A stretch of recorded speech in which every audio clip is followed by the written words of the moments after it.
오늘 은혜 받으실 하나님의 말씀은 사무엘상 22장 11절로 23절에 기록된 말씀, 구약성경 446쪽입니다. 11절 한 절만 한 목소리로 봉독하시겠습니다. 11절, 왕이 사람을 보내어 아이두베 아들 제사장 아히멜렉과 그의 아버지의 온 집 곧 노베에 있는 제사장들을 부르매 그들이 다 왕께 이른지라. 아멘. 사도행전의 예루살렘 교회는 모든 지상교회가 모델로 삼을 만한 모범적인 교회였습니다. 그래서 그 교회를 담고 싶어서 초대교회의 모범을 회복하는 교회가 되자 2004년도에 교회표로 정한 적이 있습니다. 그러나 관광객에게 보여줄 오래된 예배당은 남아있지만 생명력 넘치는 날마다 모이고 기도하고 떡을 떼고 말씀을 배우는 그 교회는 지금 예루살렘에 가서 아무리 찾아봐도 찾을 수가 없습니다. 가장 오래된 예배당이라고 해도 1세기에 건축된 것은 바닥에 모자이크 정도 남아있고, 지금 유형적으로 볼 수 있는 예배당은 비잔틴 시대 이후 지어진 것들이 대부분입니다. 안디옥 교회 역시 그 교회의 지도자인 바나바와 사울을 안수해서 선교사로 파송할 만큼 선교 지향적인 좋은 교회였습니다. 요한계시록에 나오는 소아시아 7교회에 대한 말씀을 주일마다 상고한 적이 있습니다. 책망받은 교회가 많지만 책망 없이 칭찬만 받은 교회도 고고학적 근거, 그러니까 예배당, 터, 기둥 이런 정도는 남아있지만 예배 공동체로서의 교회는 찾을 수가 없어서 우리 같이 성주순례 했던 장로님이 너무나 안타깝다고 탄식했던 기억이 있습니다. 우리가 사모하는 성지 한 번쯤 아니면 여러 번 가더라도 좀 깊이 있게 돌아보고 싶은 그 성지 대부분이 이집트가 그렇고 요르단, 시리아, 터키, 또 예수님이 태어나신 베들레헴도 팔레스타인 치하이기 때문에 다 모슬렘화 되어서 실망스럽고 안타깝고 또 슬프기도 합니다. 그러면서 나오는 질문이 예수님 오실 때까지 살아남을 수 있는 건강한 교회는 어떤 교회일까? 이런 질문을 하게 되고, 오늘 사무엘상 22장 하반절 말씀을 통해서 우리가 이 대답을 모색해 볼 것입니다. 우선 건강한 교회 하면 대단한 것을 생각을 하게 되는데 오해가 없는 교회가 건강한 교회입니다. 그런데 사울은 구국의 영웅인 다윗을 대적자로 오해를 했습니다. 11절로 15절에 사울이 제사장 아히멜렉을 왕궁으로 불러서 신문을 합니다. 그리고 아히멜렉이 답변을 합니다. 11절부터 15절까지 같이 읽습니다. 왕이 사람을 보내어 아히두베 아들 제사장 아히멜렉과 그의 아버지의 온 집 곧 노베에 있는 제사장들을 부르매 그들이 다 왕께 이른지라. 사울이 이르되 너희 아히두베 아들아 들으라. 대답하되 내 주여 내가 여기 있나이다. 사울이 그에게 이르되 네가 어찌하여 이새의 아들과 공모하여 나를 대적하여 그에게 떡과 칼을 주고 그를 위하여 하나님께 물어서 그에게 오늘이라도 매복하였다가 나를 치게 하려 하였느냐 하니, 아히멜렉이 왕에게 대답하여 이르되 왕의 모든 신하 중에 다윗같이 충실한 자가 누구인지요? 그는 왕의 사위도 되고 왕의 호위대장도 되고 왕실에서 존귀한 자가 아니니까. 내가 그를 위하여 하나님께 물은 것이 오늘이 처음이니까 결단코 아니니이다. 원하간대 왕은 종과 종의 아비의 온 집에 아무것도 돌리지 마옵소서. 왕의 종은 이 모든 크고 작은 일에 관하여 아는 것이 없나이다 하니라. 지난 시간 9절로 10절에서 사울의 목자장 도액이 노베에 있는 여호와의 회막에서 다윗을 보았고 아히멜렉 제사장이 다윗을 도와주었다고 사울왕에게 고발한 바가 있습니다. 이 말을 듣고 사울왕은 제사장 아히멜렉과 노베에 있는 모든 제사장을 왕궁이 있는 기브아로 소환을 했습니다. 사무엘서 저자가 11절에서 제사장 아히멜렉을 아히두베의 아들로 부른 이유는 사울이 노베 제사장들을 소환한 것이 엘리 가문에 대한 심판, 하나님의 심판과 연결되어 있다는 사실을 암시하기 위해서일 것입니다. 다윗을 계속해서 이새의 아들이라고 불렀던 사울이 12절에서 제사장 아히멜렉도 아히두베의 아들로 호칭을 하는데 아마도 하대하는 의미가 담겼을 것입니다. 그런데도 제사장 아히멜렉은 사울왕을 내 주여, 히브리어로 아도니라고 부르면서 깍듯이 존대하고 있습니다. 13절에 사울의 본격적인 꾸지람이 시작이 됩니다. 이 질책의 핵심은 아히멜렉과 다윗이 함께 영모를 꾸몄다는 것입니다. 네가 어찌하여 이새의 아들과 공모하여 나를 대적하여. 사울은 다윗이 아히멜렉으로부터 무엇을 받았는지는 그렇게 관심 있는 것 같지 않습니다. 고발자 도액은 아히멜렉이 다윗에게 여행용 식량을 주었다고 말하는데 사울은 그것을 떡으로 바꾸어서 말하고, 도액은 아히멜렉이 다윗에게 상징성 있는 골리앗의 칼을 주었다고 아주 구체적으로 말했음에도 불구하고 사울은 그것을 간단히 칼이라고만 말을 합니다. 이것은 사울의 관심이 아히멜렉과 다윗의 반역적 공모에 있다는 사실을 보여주는 것입니다. 그리고 이 공모를 결정적으로 증명하는 것이 아히멜렉이 다윗을 위해서 예언해 준 행위입니다. 그래서일까요? 사울은 여호와께 묻는 행위에 큰 관심을 보입니다. 도액은 아히멜렉이 그를 위해서 여호와께 묻고 라고 간단하게 말하는데 사울은 그를 위하여 하나님에게 물어서 그에게 오늘이라도 매복하였다가 나를 치게 하려 하였느냐 과장을 합니다. 사울은 아히멜렉의 신탁이 매복 공격을 돕는 목적이었다 단정적으로 말합니다. 여호와께 묻는 행위에 집착한 이유가 무엇일까? 사울이 여호와의 계시에 목말랐기 때문일 것입니다.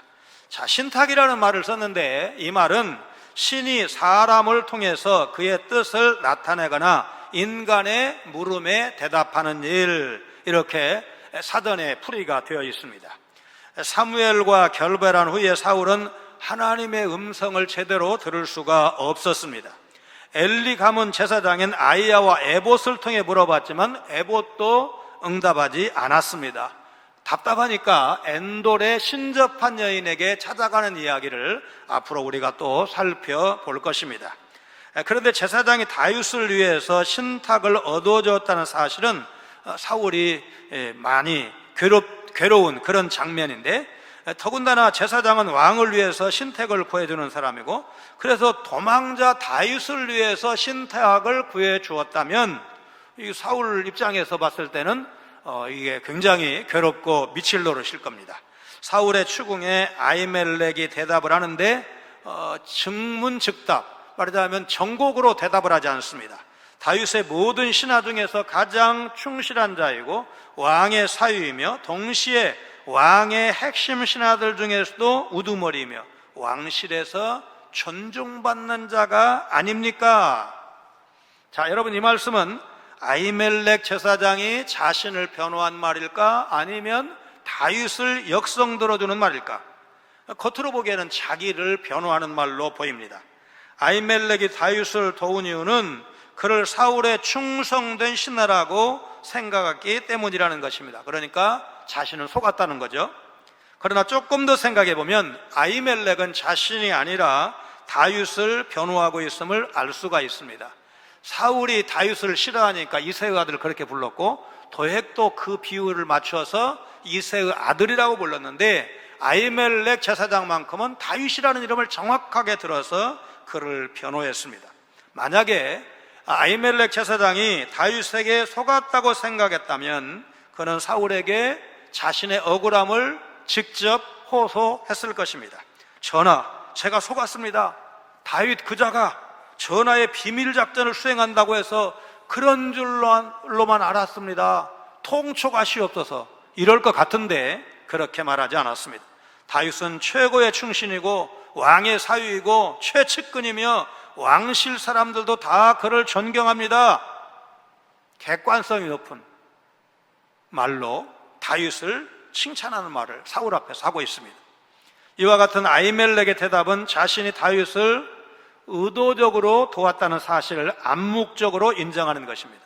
그러나 그는 다윗을 위해서 하나님께 물어보았다, 신탁을 해주었다는 사실은 인정하지 않습니다. 15절에 내가 그를 위하여 하나님께 물은 것이 오늘이 처음이니까, 이 말은 문맥상 오역으로 봐도 무난합니다. 틀림이 없습니다. 이 말은 이렇게 번역할 수 있습니다. 나는 다윗을 위해 한 번도 하나님께 여쭌 적이 없습니다. 신탁은 안 했다 그 말입니다. 그런데 왜 지금까지 안 하던 일을 지금에야 제가 하겠습니까? 아히멜렉은 제사장이 왕을 위해서만 신탁을 받는 자임을 전제하고 있습니다. 다윗의 도주를 도왔음을 간접적으로 시인하면서도 다윗을 위해서 신탁을 받아주었다는 사실, 더구나 왕에게 모반하도록 신탁을 받아주었다는 사실은 강하게 부정하고 있습니다.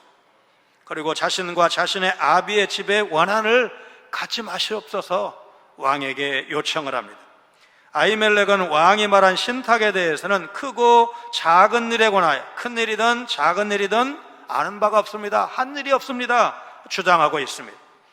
사실 이 표현은 요나단과 다윗의 대화 가운데서도 사용이 되었습니다. 사무엘상 20장 2절에서 요나단은 사울왕이 크고 작은 일, 큰 일이든 작은 일이든 나에게 알리지 아니하고는 행하지 아니한다, 다윗에게 자신 있게 말할 때 이 표현이 사용이 되었습니다. 20장에서 이렇게 다윗을 변호한 요나단이 경노한 사울왕의 창에 맞아 죽을 뻔했던 것처럼 본문 11절로 15절에서 다윗을 변호한 제사장 아히멜렉도 조만간 비슷한 경험을 하게 될 것입니다. 사울은 다윗이 사람들과 공모해서 매복했다가 자신을 칠 것이라고 오해했습니다. 게다가 제사장 아히멜렉을 불러서 그가 다윗의 반역에 가담했다고 억지를 부립니다. 아히멜렉이 다윗은 절대로 그럴 사람이 아니고 자신은 죄가 없다고 아무리 힘주어 말해도 이미 다윗과 아히멜렉을 미워하는 사울의 귀에는 그 말이 들리지가 않았습니다. 사실과 상상이 뒤범벅되어서 빚어낸 혼란스러운 사울의 마음, 어떻게 진단할 수가 있습니까?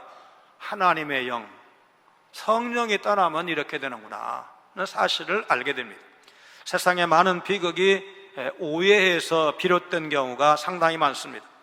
오해 때문에 개인과 개인의 비극적인 결말이 오기도 하고 나라와 나라, 전쟁으로 비화되는 그런 사례도 많습니다. 엠스 전보 사건이라는 것이 있는데 1870년 독일 통일을 꿈꾼 프로이센의 재상 비스마르크가 비렐름 1세의 전보 내용을 교묘하게 수정해서 언론에 흘리는 식으로 프랑스를 자극했습니다. 비스마르크가 바꾼 전보 내용도 충분히 문제가 될 만한데 이 전보를 받은 프랑스 통신사가 번역하는 과정에서 결정적인 오역을 해서 프랑스 사람들을 자극한 것입니다. 결국 두 나라 사이에 전쟁이 일어났고 바로 이 전쟁을 포볼전쟁 그렇게 부릅니다. 어제 그제 뉴스에도 봤듯이 치정살인 사건이 사소한 오해에서 시작되는 경우도 종종 이제 있는 것을 우리가 알고 있습니다. 교회 역시 마찬가지입니다. 작은 오해, 작은 불씨를 잘 잡아야 조기에 진화를 해야 건강한 교회로 오랫동안 남을 수가 있습니다. 지상교회는 한마디로 완전한 교회가 없습니다. 천상교회가 이루어지기 전에 주님이 재림하셔서 우리 주님과 함께 영원한 새하늘과 새 땅에서 함께 하나님을 찬양하고 신앙생활은 그날이 오기 전에는 완벽한 교회는 없습니다. 다만 조금 더 좋은 교회, 조금 더 은혜로운 교회가 있을 뿐입니다. 그래서 건강한 교회에는 미움이 없어야 합니다. 16절로 19절, 사울왕이 제사장들을 몽땅 처형하는데 누가 그 일을 집행을 합니까? 16절부터 19절 같이 읽습니다. 왕이 이르되 아히멜렉아 네가 반드시 죽을 것이요 너와 내 아비의 온 집도 그러하리라 하고, 왕이 좌우의 호위병에게 이르되 돌아가서 여호와의 제사장들을 죽이라. 그들도 다윗과 협력하였고 또 그들이 다윗이 도망한 것을 알고도 내게 알리지 아니하였음이니라 하나, 왕의 신하들이 손을 들어 여호와의 제사장들 죽이기를 싫어한지라. 왕이 도액에게 이르되 너는 돌아가서 제사장들을 죽이라 하매 에돔 사람 도액이 돌아가서 제사장들을 쳐서 그날에 세마포 에봇 입은 자 85명을 죽였고, 제사장들의 성읍 노베 남녀와 아이들과 젖 먹는 자들과 소와 나귀와 양을 칼로 쳤더라. 아히멜렉의 말이 끝나기가 무섭게 16절에 보니까 사울왕이 사형 선고를 내립니다. 다윗을 위해서 신탁을 구했다는 것은 강하게 부정했지만 도망가는 다윗을 위해서 칼과 음식을 주었다는 것은 부정하지 않았기 때문에 쉬운 말로 유죄 판결은 날 것을 예상할 수가 있습니다. 사울도 사형 선고의 이유를 17절에서 다윗이 도망한 것을 알고도 내게 고발치 아니하였음이라고 밝히고 있습니다. 사형 선고는 제사장 아히멜렉을 포함한 그의 온 가문에게 내려졌습니다. 대적을 진멸하듯이 여호와의 제사장을 진멸하라는 어처구니 없는 명령을 이스라엘의 왕이 내린 것입니다. 여러분, 제사장은 조금 설명은 필요하지만 그냥 오늘날로 하면 목사입니다. 그러니까 목사 85명을 죽이는데 이게 그 당시에 목회자 전부라고 봐야 됩니다. 목회자 전부를 죽이겠다는 것은 여러분 교회를 개혁하자는 것입니까? 교회를 망하게 하겠다는 것입니까? 여러분, 한두 사람 잘못한 사람을 치리하는 일은 뭡니까? 질서를 세우는 일입니다. 그러나 목사를 몽땅 씨를 말리겠다고 하면 교회를 문 닫게 하겠다. 다르지 않습니다. 지금 사울이 그런 악행을 행한 것입니다. 아히멜렉은 엘리 제사장의 증손입니다. 그의 가문에 대한 사울의 사형 선고는 사무엘상 2장에서 엘리의 두 아들 홈니와 비느하스의 악행 끝에 여호와 하나님께서 이 가문, 엘리 제사장 가문을 망하게 할 것을 예언하셨고, 그 예언이 지금 또 다른 악인 사울에 의해서 성취되고 있는 것입니다. 16절에서 사울왕은 네가 반드시 죽을 것이오라고 선언을 합니다. 이 선언은 제사장 아히멜렉에게 처음 한 선언이 아니었습니다. 사무엘상 14장 44절에서 사울이 오늘 해가 질 때까지는 음식을 먹지 말라, 전쟁만 열심히 하라, 이런 명령을 내린 적이 있는데 그 명령을 몰랐던 요나단이 금령 어기고 꿀을 따먹은 일이 있었고, 그래서 그 아들 요나단을 향해서 네가 반드시 죽으리라 말한 적이 있습니다. 그런데 사형 선고를 들은 요나단 그날 죽지 않았습니다. 사울의 신하들이 왕자 요나단을 죽이라는 왕명에 따르지 않았기 때문입니다. 본문 17절에서도 사울이 자신의 호위병들에게 뒤돌아 제사장들을 죽이라는 명령을 내리지만 호위병들은 자기 손으로 여호와의 제사장 죽이기를 싫어합니다. 아히멜렉을 포함한 높 제사장들의 운명도 앞서 말한 요나단의 경우와 같을까요? 그렇지 않았습니다. 그 이유는 바로 도액 때문이었습니다. 호위병들이 제사장을 칼로 치는 것을 망설이자 사울은 에돔 사람 도액에게 너는 돌이켜 제사장을 죽이라 명령을 했습니다. 다윗과 공모하고 있다는 사울의 질타의 신하들, 주로 베냐민 지파 사람들이 아무 대꾸도 하지 못할 때 에돔 사람 도액이 나서서 아히멜렉에 대한 일을 고자질했듯이 사유의 호위병들이 노베 제사장들을 죽이기를 주저하자 에돔 사람 도액이 나서서 그 일을 수행을 합니다. 정상적인 이스라엘 사람들이라면 도저히 할 수 없는 일을 이방인 출신 사울의 목자장 도액이 나선 것입니다. 그는 제사장 85명을 찔러 죽였고 제사장의 성읍 전체를 진멸했습니다. 남자와 여자, 어른과 어린아이는 물론 가축까지 칼로 쳐 죽였습니다. 물론 도액의 이 진멸 행위는 사울왕의 용인 없이는 할 수 없는 만행 중의 만행이었습니다. 사울은 사무엘상 15장에서 사무엘 선지자로부터 이스라엘 백성들이 출애굽할 때 그 출애굽의 진행을 방해했던 아말렉을 진멸하라는 명령을 받았는데 전쟁에 나가기는 나갔습니다. 그런데 그 말씀 그대로 순종하지 않았습니다. 왕을 살리고 그 다음에 양 중에서 정말 토실토실한 좋은 양을 살려서 가지고 왔고, 그 불순종 때문에 버림받은 이야기를 알고 있는데, 아말렉의 양도 아까워서 진멸하지 못한 유인이 하나님의 성읍 여호와의 제사장은 진멸해버리는 어처구니없는 일을 저지른 것입니다. 이쯤 되면 미쳤다, 이건 광기야 광기, 그렇게 말해도 과언이 아닙니다. 이 학살이 사울의 자멸적 광기에 대한 확실한 증거이지만 하나님은 그 광기를 사용해서 자신의 구속사적 계획을 이루어 가십니다. 소년 사무엘에게 밤에 찾아와서 하신 그 예언, 엘리 제사장의 멸망에 대한 예언이 지금 또 다른 악인 사울을 통해서 성취되는 것입니다. 노브 제사장에 대한 집단 학살을 통해 주목할 장면은 제사장 아히멜렉의 담대함입니다. 다윗이 노브 성소에 찾아가자 그는 다윗이 도망자 신부님을 알았고, 그렇기 때문에 21장 11절에 떨면서 다윗을 맞이했다고 했습니다. 아히멜렉 자신은 망해가는 제사장 가문의 후손이지만 하나님이 선택한 왕 다윗을 알아보고 도왔던 것입니다. 감시자 도액이 노브 제사장들의 동패를 살피고 있음을 알았지만 아히멜렉이 죽음을 각오하고 다윗을 도운 것은 다윗의 고난에 동참한 것입니다.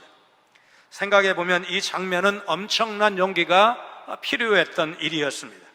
노브 제사장 집단 학살 사건이 비록 엘리 가문에 대한 멸망 예언이 성취되는 과정이라 해도 아히멜렉과 같은 고귀한 인물이 엘리 제사장 가문의 망해가는 후손들과 함께 한날 한시에 사망 선고를 받았다는 사실은 안타까운 일이 아닐 수가 없습니다. 이 학살이 벌어진 시점도 의미가 있습니다. 그 이전까지 다윗은 하나님께 묻고 이동한 적이 없었는데, 이제 다윗이 선지자 갓의 말씀을 따라서 유다 땅 헤레스풀로 돌아왔을 때 엘리 가문에 대한 예언을 성취시키는 학살 사건이, 그러니까 경고된 예고된 대로 하나님 말씀이 이루어지는 것을 또 이 사무엘서 저자가 기록하고 있는 것입니다. 신명기 17장 18절 19절에는 이스라엘의 왕은 율법서를 평생 자기 옆에 두고 하나님 여호와 경외하기를 배우라 명령하셨는데, 이제부터 하나님의 말씀이 다윗의 인생에서 하나하나 성취되어 갈 것입니다. 다윗이 이스라엘의 왕으로 확정될 날도 점점 다가오고 있습니다. 사촌이 땅을 사면 배가 아프다는 옛말이 있습니다. 가장 가까운 사람에 대한 경쟁에서 뒤처진 자기의 체면을 전의심으로 보상받으려는 것입니다. 그런 의미에서 이웃은 가깝고도 멀다라고 할 수 있습니다. 현감이 화가 나면 이방에게 화풀이하고 이방은 아전에게, 아전은 자기 마누라에게, 마누라는 애꿎은 며느리에게, 며느리는 괜한 강아지의 배를 걷어 찬다는 옛말이 있습니다. 전혀 연관이 없는 현감과 강아지 사이인데 피해받는 것은 강아지가 될 수도 있습니다. 어느 집단 내부에서 경제적으로 불만이나 분노가 생기면 그것을 엉뚱하게 발산, 전이시킬 대상을 찾는 것이 역사적으로 독재자들이 했던 일들입니다. 과거에 노예 해방 전 미국 남부에서 불황이 길어지면 흑인 사용률이 늘었다는 역사적인 사실도 전위 심리의 일부라 할 것이고, 바이마르 헌법이 이제 제정된 이후에 독일 중산층의 불만을 나치스가 교묘하게 이용을 해서 유대인 증오나 집단 학살로 전이시킨 것도 한 예라고 할 것입니다. 너무나 아픈 역사적 사실인 일본의 관동 대지진 때 조선인 대학살도 사실은 일본인들의 전이 심리를 보여준 역사적인 사례라고 할 것입니다. 다윗에 대한 사울의 미움은 제사장 아히멜렉에 대한 오해로 이어졌습니다. 그리고 그 오해는 더 지독한 미움으로 이어져서 사울을 집단 학살자가 되게 했습니다. 사울은 도액을 시켜서 아히멜렉을 포함한 제사장들 성읍 전체를 멸절시켜버렸습니다. 왕으로서 백성을 지키고 보호하는 것이 제일 가는 임무일 터인데 오히려 자기 백성을 죽이는, 그것도 하나님께서 구별해서 세우신, 다윗은 사울을 죽일 수 있는 능력도 있었고 기회도 여러 번 있었지만 사울을 죽이지 않았던 이유가 뭐냐면 그가 여호와의 기름 부으신 권위자라는 것 때문에 그렇게 자기를 핍박하는데도 죽이지 않았는데, 지금 사울은 하나님께서 구별해서 세우신 그 귀한 제사장들을 요즘 말로 잘잘못을 제대로 따지지도 못하고 집단적으로 학살을 감행한 것입니다. 사랑하는 것은 배우고 훈련도 필요하고 인내도 필요하지만 미움은 가르칠 필요가 없습니다. 그저 적절하게 자극만 하면 미움은 저절로 커지게 되어 있습니다. 사랑도 우정도 존경도 누군가에 대한 미움만큼 사람들을 굳게 결합시키지는 못한다, 그런 말이 있습니다. 교회 안에 작은 미움이 싹트기 시작하면 그게 점점 커져서 건강한 교회로 성장해 가는데 방해가 된다는 사실을 기억을 하면서 우리가 이 미움 관리를 잘해야 되겠다, 여러분 기억하시길 바랍니다. 건강한 교회는 오해와 미움만 없으면 되느냐? 그렇지 않습니다. 위로가 있어야 됩니다. 따뜻한 배려, 사랑이 있어야 합니다. 20절로 23절에 보니까 아비아달 한 사람만 살아나는 이야기가 나오죠. 우리 같이 읽습니다. 아이두베의 아들 아히멜렉의 아들 중 하나가 피하였으니 그의 이름은 아비아달이라. 그가 도망하여 다윗에게로 가서 사울이 여호와의 제사장들 죽인 일을 다윗에게 알림해 다윗이 아비아달에게 이르되 그날에 에돔 사람 도액이 거기 있기로 그가 반드시 사울에게 말할 줄 내가 알았노라. 내 아버지 집의 모든 사람 죽은 것이 나의 탓이로다. 두려워하지 말고 내게 있으라. 내 생명을 찾는 자가 내 생명도 찾는 자니 네가 나와 함께 있으면 안전하리라 하니라. 아히멜렉 제사장의 아들 중 한 명이 이 집단 학살에서 빠졌습니다.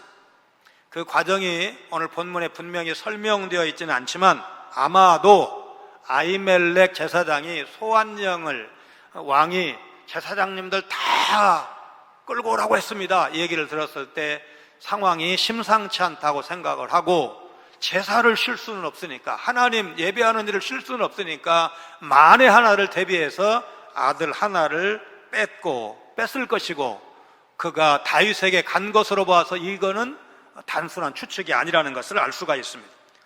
소환 명령을 받은 제사장 아히멜렉은 아들 아비아달에게 다윗과 있었던 일을 설명해 주었을 것이고, 그래서 다윗에게 피하라, 다윗에게 가면 너를 지켜줄 거야, 그렇게 했을 것입니다. 그런데 이 아들의 생존은 엘리 가문에 대한 멸망 예언과도 밀접한 관련이 있어서 상당히 놀라게 됩니다. 사무엘상 2장 33절로 36절의 예언에 의하면 앞으로 닥칠 죽음의 환란에서 한 사람이 생존할 것이라고 말씀하고 있습니다.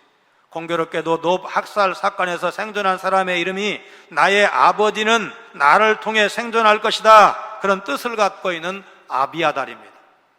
이 이름 뜻만 알아도 우리가 상당히 놀라게 되는, 여러분 이 히브리 사람들이 자녀 이름을 지을 때는 두 가지 중에 하나라고 했잖아요. 하나님이 계시를 주시는 거예요. 아들을 낳으리니 이름을 삼손이라 하라. 삼손 낳을 때 하나님 미리 예고하셨습니다. 아들을 낳으리니 그 이름을 임마누엘이라 하라.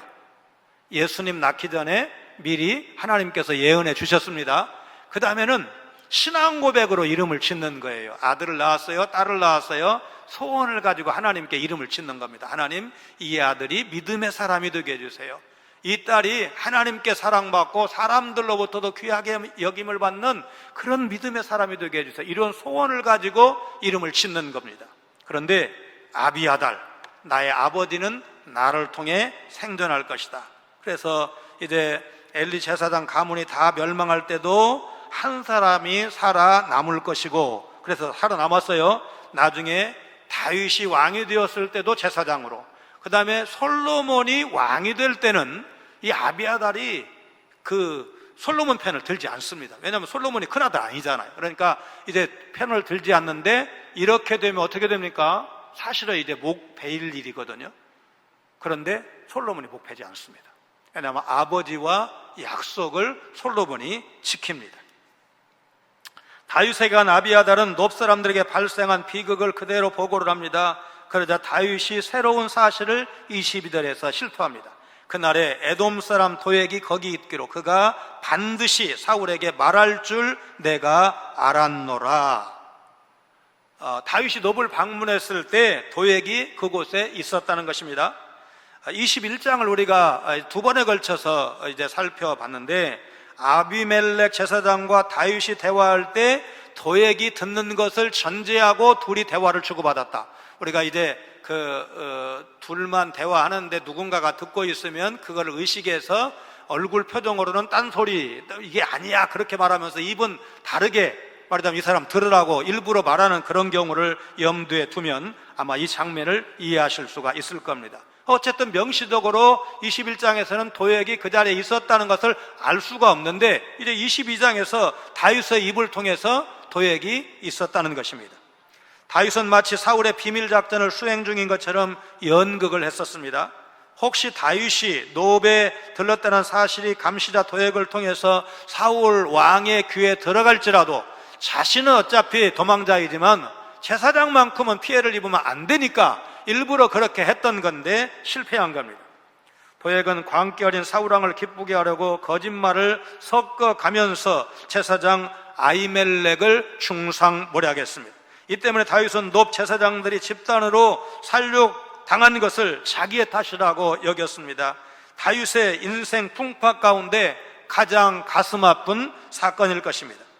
내가 뭔데 나 때문에 그 귀한 고귀한 제사장의 생명이 이렇게 죽어가야 하는가?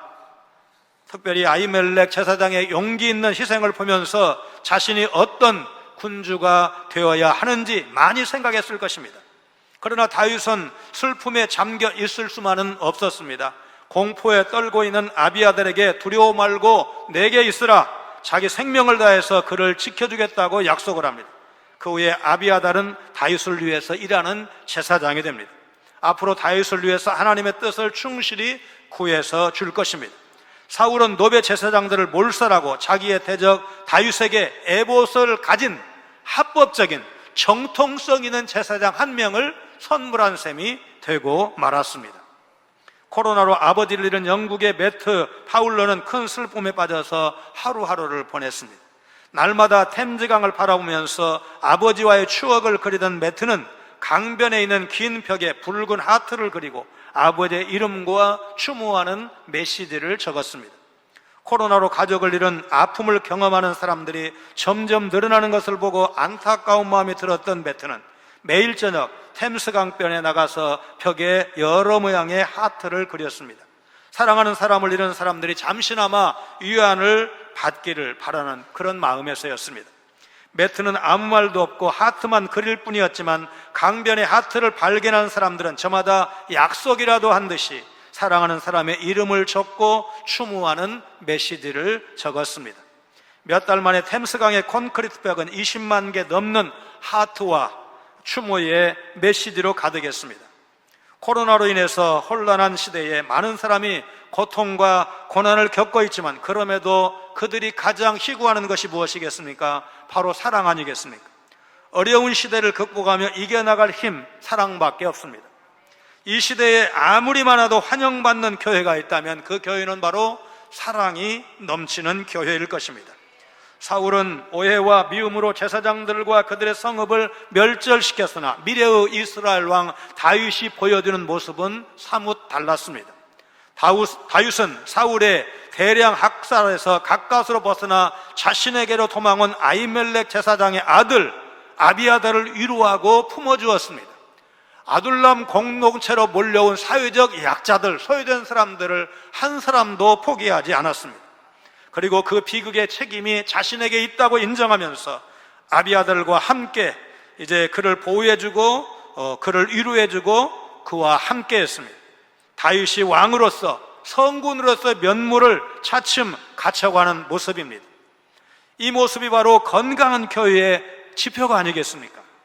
교회에 오는 분 치고 상처 없는 분 있습니까? 교회 안에 육신이 고달픈 분이 얼마나 많습니까?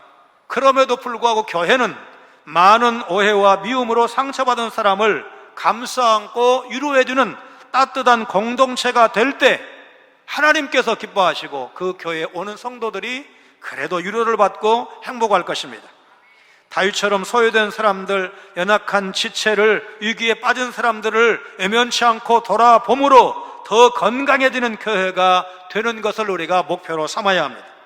우리 교회가 오해와 미움이 없는 교회, 또 위로가 있는 교회, 그러면서도 사랑과 감사로 채워가는 그런 건강한 교회로 세워가는 것이 하나님께서 원하시고 여러분과 제가 이 시대에 우리가 이 땅에 살아있는 동안에 해야 할 일이다, 그렇게 믿으시기를 주의 이름으로 축원합니다.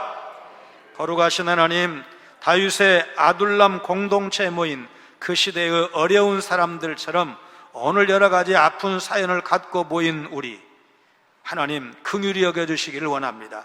자기 개인의 죄 없이 집단적으로 죽어가는 제사장들을 보면서 그 조상 엘리와 두 아들처럼 하나님의 말씀을 소홀히 하지 않고 끝까지 말씀 앞에 바로 서서 믿음의 길, 순종의 길 걸어야겠다고 결심하는 우리 성도들 되게 하여 주옵소서.